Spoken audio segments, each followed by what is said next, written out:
Hello friends, आज मैं बात करने के लिए जा रहा हूँ electric potential energy of system of three charges. Last video में हमने बात करी थी टू चार्जेस के लिए। आज मैं बात करने जा रहा हूँ थ्री चार्जेस के लिए। देखिए, लास्ट टाइम जो किया था फिर से वही कर देते हैं, इससे भूल जाइए। पहले इनफाइनाइट से मुझे Q1 चार्ज को लाना है। यहाँ पे एक्सटर्नल फील्ड कुछ भी नहीं है, ठीक है। यहाँ पे Q1 से यहाँ पर चार्ज आया, एक्सटर्नल फील्ड कुछ था ही नहीं, तो वर्क कितना हुआ? ऑब्वियसली ज़ीरो ही होगा, ठीक है। मैंने लास्ट वीडियो में भी समझाया था, आज फिर से वही कॉन्सेप्ट समझाऊंगा। मान लो यहाँ पर कोई Q चार्ज है, उसकी इलेक्ट्रिक फील्ड होगी, उसमें कोई चार्ज आएगा तभी तो वो यहाँ पर इसे रिपेल करेगा। अब यहाँ पर तो ऑलरेडी कोई फील्ड ही नहीं है, तो कहीं पे भी चाहे वहाँ पे चार्ज घूम सकता है, फिर सकता है, ठीक है। वो चाहे वो कर सकता है, क्यों? क्योंकि कोई फील्ड ही नहीं है जो उसे लड़ने के लिए, ठीक है, कुछ करे, ठीक है। ओवरऑल इतना याद रखिए।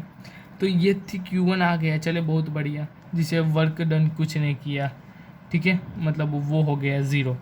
सेकंड सिचुएशन में क्या हुआ, मतलब अब ये सेकंड चार्ज मान लो इनफाइनाइट से, ठीक है, इनफाइनाइट से यहाँ तक उसे आना है, तो अब उसे वर्क करना पड़ेगा, ठीक है। अब उसके पास एनर्जी होनी चाहिए, क्यों? क्योंकि अब यहाँ पे ऑलरेडी Q1 आकर बैठ चुका है। अब वो अपनी इलेक्ट्रिक फील्ड से दूसरे को आने से रोकेगा, ठीक है, क्योंकि ये भी पॉजिटिव है तो उसे रिपेल करने का ट्राई करेगा, लेकिन वो भी एकदम हट्टा कट्टा है, उसके पास भी एनर्जी है जो उसे क्या कर रहा है, उसके सामने वो उस एनर्जी का यूज़ करके वर्क करना है उसके सामने, ठीक है, फोर्स, उल्टा फोर्स लगा रहा है। तो अब यहाँ तक वो आएगा तो उसने कितना वर्क किया होगा? पहले तो ये जो Q1 है, ठीक है, वो अपनी जो इलेक्ट्रिक पोटेंशियल जो है वो क्रिएट किया होगा, वो कितनी होगी? V1 is equal to KQ1 divide by R12। फिर से R12 क्या है? R12 मैंने यहाँ पे नहीं लिखा, R12 इज डिस्टेंस, ठीक है, distance, oh sorry, distance between Q1 and Q2, ठीक है। Q1 और Q2 के बीच का जो है वो डिस्टेंस है। तो वर्क डन टोटल क्या होगा? Q2 into V। Q2 के लिए बात कर रहा हूँ तो Q2 अपना खुद का चार्ज इंटू V1, जो इलेक्ट्रिक पोटेंशियल जो V1 की होगी वो। तो आंसर क्या हमें मिल रहा है कि Q1 Q2 divide by R12। तो ये हो गई इक्वेशन नंबर 2, जो Q2 का जो वर्क डन होगा वो, ठीक है। अब थर्ड चार्ज आ रहा है, ठीक है। तो अब थर्ड चार्ज के लिए तो और भी ज़्यादा कॉम्प्लिकेटेड होगा, क्यों? क्योंकि Q1 भी आ चुका है भाई, Q2 भी आ चुका है। अब ये दोनों के इलेक्ट्रिक फील्ड्स हो गए, उस दोनों की इलेक्ट्रिक पोटेंशियल होगी, उस दोनों का उसे सामना कर कर वर्क करना होगा। तो इस दोनों का जो वर्क, जो इलेक्ट्रिक पोटेंशियल होगा, ठीक है, उसके टोटल जितना होगा उतना इसे वर्क डन करना होगा। वो कितना है? Work done is equal to क्या हो जाएगा? पोटेंशियल एट सी, ठीक है। सी पर टोटल पोटेंशियल क्या होगी? V1 प्लस V2 हो जाएगी पहले तो वो, ठीक है, इंटू Q2।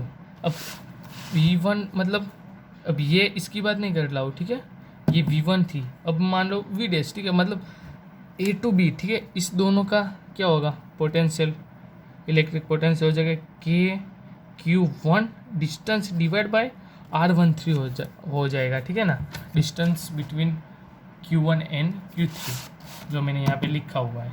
K को मैंने कॉमन ले लिया है, उसी तरीके से Q2 का भी देख लो भाई, ये है Q2, ये है Q3, डिस्टेंस ये R23, ठीक है।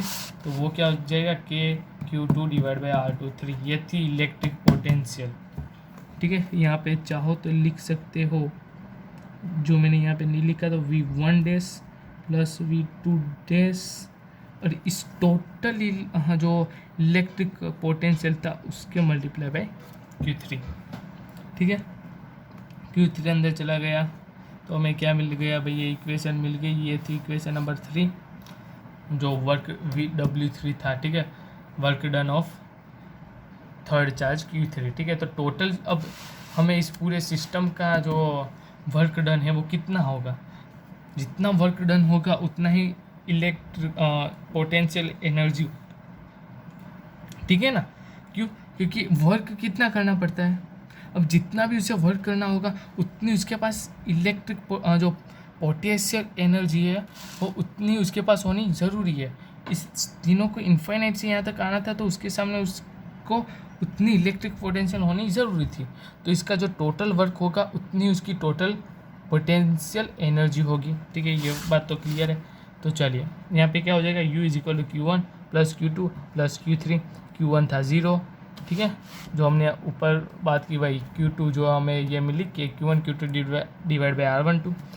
अब ये थर्ड वन W3 जो है K Q2 Q3 divide by R23 and plus K Q1 Q3 divide by R13। अब R12 R23 और R13 क्या है, ये है डिस्टेंस बिटवीन 1 एंड 2, मतलब Q1 एंड Q2। ये है Q2 और Q3 के बीच का, और ये है Q1 और Q3 के बीच का डिस्टेंस। तो अब उस इक्वेशन में से मैंने K को कॉमन ले लिया। ठीक है, तो हमें ये इक्वेशन मिल गई। अब ये इक्वेशन थी 3 चार्ज के लिए। इसके पहले हमने देख लिया था पहले चार्ज के लिए। तो हमने इसमें एक चीज़ क्या देखने को मिली कि जितने भी हो उसका दूसरे चार्ज के साथ मल्टीप्लिकेशन हो रहा है। यहाँ पे 3 था, तो पहले का दूसरे के साथ, दूसरे का तीसरे के साथ, पहले का तीसरे के साथ, पहले। अब 4 होते तो क्या होता, इतना तो रहता है, प्लस और क्या जुड़ जाता, पहला का चौथे के साथ, दूसरा का चौथे के साथ, बाद में तीसरा का चौथे के साथ। इतना ही होता या और होता? हाँ, उतने ही होता। ठीक है, मतलब क्या है, उतने ही बढ़ते जा रहे हैं। तो उसका हमें कॉमन ही डायरेक्ट ही मुझे लिखना हो तो मैं क्या लिख सकता हूँ, U इज इक्वल टू 1/4 या फिर ये भी लिख सकते हो। ठीक है, into sigma of I less than J. I less than J का मतलब क्या है, शायद मैंने यहाँ पे गलती की हुई लग रही है। I does not is equal to J होगा। क्योंकि उसके उस चार्ज के साथ कहीं पे भी देखिए, यहाँ पर हमने देखा है Q1 है क्या यहाँ पे, नहीं। लास्ट हमने जो 2 चार्ज में वहाँ पे भी नहीं था। मतलब इक्वेशन जो पूरी बनेगी वो क्या होगी, 1/4 sigma I does not is equal to J. ठीक है, Q1 QJ divide by RIJ। अब यहाँ पर I और J की वैल्यू क्या हो सकती है, Q1 Q2 Q3 up to n, लेकिन वो दोनों सेम नहीं हो सकते। ठीक है, तो बस आज के लिए इतना। अब नेक्स्ट वीडियो में हम आगे बढ़ेंगे।